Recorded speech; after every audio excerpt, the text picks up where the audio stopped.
Algunos de ustedes tienen las manos manchadas con sangre porque promovieron la confrontación y la división. Algunos de ustedes organizaron grupos que hagan atentados para incriminar falsamente a la gente. Algunos de ustedes organizaron marchas que estaban yendo a enfrentarse con un pueblo. Y eso lo conozco directamente porque yo estaba en las mesas de diálogo en el 2008, en septiembre de 2008 en Cochabamba, cuando iban avanzando esas marchas, iba a haber la confrontación con un pueblo y el presidente no daba la orden de que se suspenda y decía que no tenía nada que ver hasta que de pronto viene la comunidad internacional y dice, nos retiramos del país. Al día siguiente se tuvo que suspender la marcha. Entonces, ese es el país que no queremos, un país confrontado, un país dividido. Creo que él habló un poquito más, solo quisiera decirle al procurador que obviamente yo creo que puede haber un país mejor. Creo que durante estos 10 años ha habido temas importantes como la inclusión indígena, pero se ha perdido una inmensa oportunidad. Casi 200.000 millones de dólares va a haber administrado este gobierno cuando termine este año. ¿Tenemos mejor salud? No tenemos mejor salud. ¿Tenemos mejor educación? No tenemos mejor educación. ¿Tenemos mejor seguridad ciudadana? No la tenemos. Cada vez hay más problemas de drogas en los colegios, en los parques, ya llegando a los niños. Se ha avanzado en vivienda, llenos de casos de corrupción los planes de vivienda. ¿Hay una lucha contra la corrupción? No hay. Aquí está. Por si acaso, no fue el presidente Morales el que pidió o el que denunció los problemas del Fondo Indígena, fue el periódico Página 7 que recogió la denuncia de campesinos, de dirigentes campesinos del 2013. El presidente demoró más de un año y medio después, cuando ya el problema era muy grande en la prensa, en pedirle al Contralor. El Contralor lo presentó recién a principios de 2015. Pero aquí yo tengo toda la lista de los dirigentes del MAS que recibieron dinero en sus cuentas particulares. ¿Sabe cuántos son? 977. Exactamente, recibieron en cuentas particulares 686 millones de bolivianos. Solo 42 millones de bolivianos fueron a cuenta a nombre de las asociaciones. Y claro, no es pues solo el presidente que quiere seguir, es un entorno. Es un entorno que goza de impunidad. El diputado Quispe hablaba de la señora Nemesia Chacollo. Ella aprobó la mayor parte de todos estos proyectos. ¿Y dónde está? Como jefe de campaña del Movimiento al Socialismo en Santa Cruz. Hay personas que han recibido, lo decía el diputado Quispe, 20 millones en sus cuentas, 10 millones de bolivianos, 8 millones de bolivianos, y están tranquilas.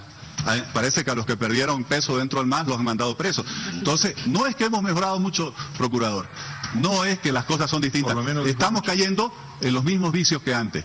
Y ese es el problema del prorroguismo. Yo creo que el presidente Morales, si se hubiera quedado en su segundo periodo, hubiera pasado a la historia bien.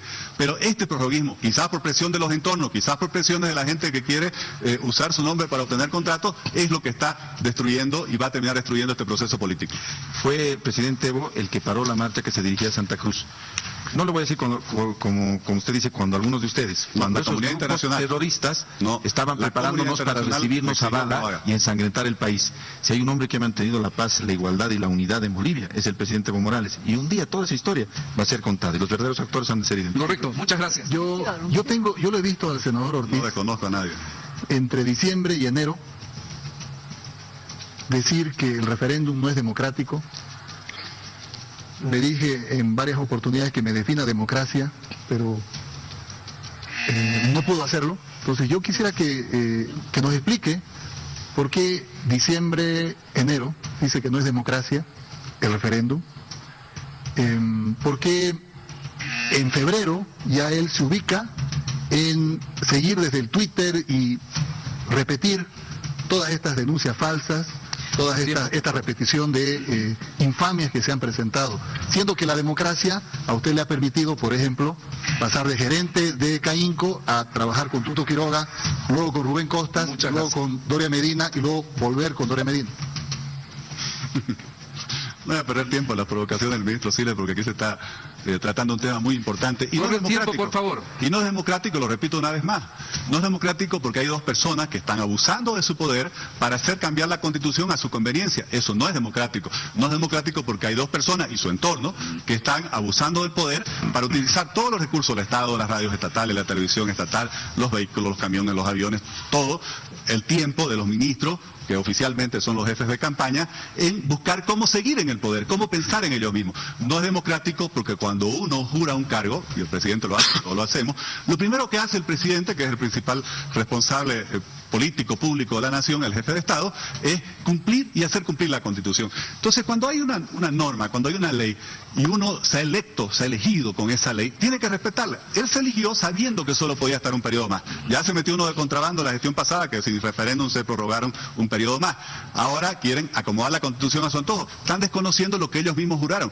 Nunca en una constitución democrática que se respete en una sociedad democrática, se cambia la constitución para beneficio de quienes están gobernando, porque justamente hay ese siempre abuso de poder. Y esto lo hemos vivido en nuestra historia, en la nacional, en la latinoamericana, una historia en la cual se ha comprobado que siempre el reeleccionismo, el continuismo degenera en abuso de poder y corrupción. Claro, pero no me respondió Marcos, porque en todo caso solo le voy a decir entonces que todas las instituciones de referéndum democráticas en el mundo no son entonces bajo su lógica democrática. La institución más democrática y con más dirección para que decida el pueblo es un referéndum, Óscar, por favor. O sea, está bien repetir consignas, pero ya desde esa calificación que usted hace realmente es preocupante. Correcto.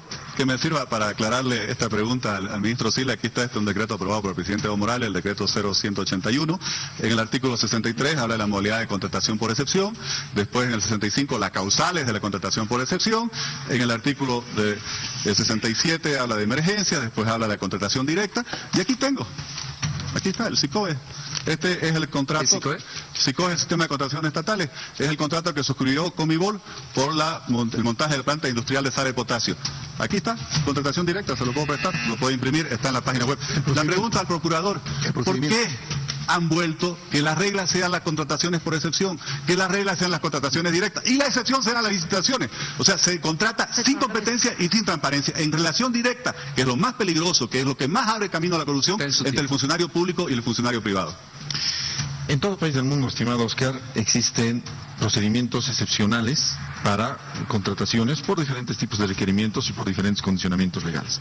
En Bolivia tenemos un sistema de contrataciones que es el sistema que se utiliza, que hay que reconocerlo, en 10 años de gobierno todavía no se lo ha modernizado y se lo ha cambiado como debería habérselo cambiado. Hay que ser autocrítico. Y eso me toca incluso a mí, porque yo impulsé desde la presidencia de la Cámara de Diputados una iniciativa de esa naturaleza que finalmente no prosperó por la emergencia de otras leyes que eran necesarias. Pero en todo país hay procedimientos regulares y hay procedimientos por excepción. El procedimiento por excepción no supone, y eso lo hemos dicho en un dictamen que te lo voy a pasar, Oscar, no supone que se violen procedimientos, que se califiquen empresas que no tengan que calificarse, que se concedan obras a empresas que no tengan la capacidad suficiente para cumplir esas obras. Y eso, en el sentido general, en la generalidad de los casos, veremos así para no confundirnos, en Bolivia se ha cumplido. A diferencia de lo que ocurrió en el pasado. Por eso tenemos obras. Por eso se ha podido acabar una carretera La Paz-Oruro en el tiempo récord que se ha acabado. Por eso se está construyendo la doble vía Cochabamba-Oruro. Por eso se ha construido un teleférico en la ciudad de La Paz, para quienes vivimos en La Paz. Yo desde que era niño siempre he escuchado hablar del teleférico, desde que tenía 5 años. Ronald McLean, muchos alcaldes hablando del teleférico. Y se ha hecho un teleférico en un tiempo récord. Es un teleférico que tú lo puedes usar. Como infinidad de obras, como todo el proceso de industrialización, como la planta de Gran Chaco que se emociona uno al llegar a verla. Por licitación no se podía hacer de esas obras. ¿Se han hecho esas obras? No, lo estoy preguntando es si por licitación no se podían hacer, porque parece que usted dice que solo por excepción, que es cuando se obvian todas las normas, que cuando no hay competencia, cuando no háblame de alguna de las grandes obras en especial y te respondo. Aquí tengo una, mire, contratación por excepción, construcción de la presa, obras anexas y complementarias en Misicuni.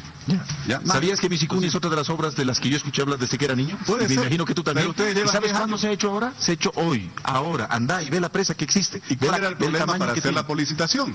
Con una ¿Cuál era el problema para que su gobierno de ustedes nunca se hizo Misicuni? 30, 40 años, ha desaparecido la frontera agrícola en Cochabamba y Misicuni de lo que se hablaba hace 40 años no ha habido. Ahora hay gracias al presidente Evo. Y aquí hay una cochabambina. Aquí hay puede dar fe de eso perfectamente. A ver qué hable la cochabambina.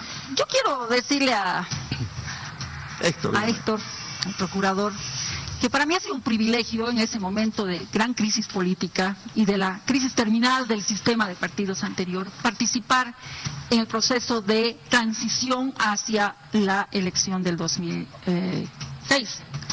Y recuerdo perfectamente, estaba el senador Peredo, finado, del MAS, y estaba Edmundo Novillo. Éramos parte de la comisión que veía las transformaciones. No había en ese momento los 2/3. Y recuerdo que así hablábamos y me decían, solamente vamos a aceptar 4 o 5 cambios, ¿ya? 4 o 5 cambios. Las otras las dejaremos nomás para la constituyente, porque hay muchas cosas interesantes aquí que no podemos hacer. Explicar a la audiencia, porque dejamos el tiempo. Le dieron 30 segundos. Sí, por favor, complete la idea. Me dieron muy poco tiempo. Y recuerdo que ahí estaban las consignas de las mujeres. Yo soy parte del movimiento de las mujeres.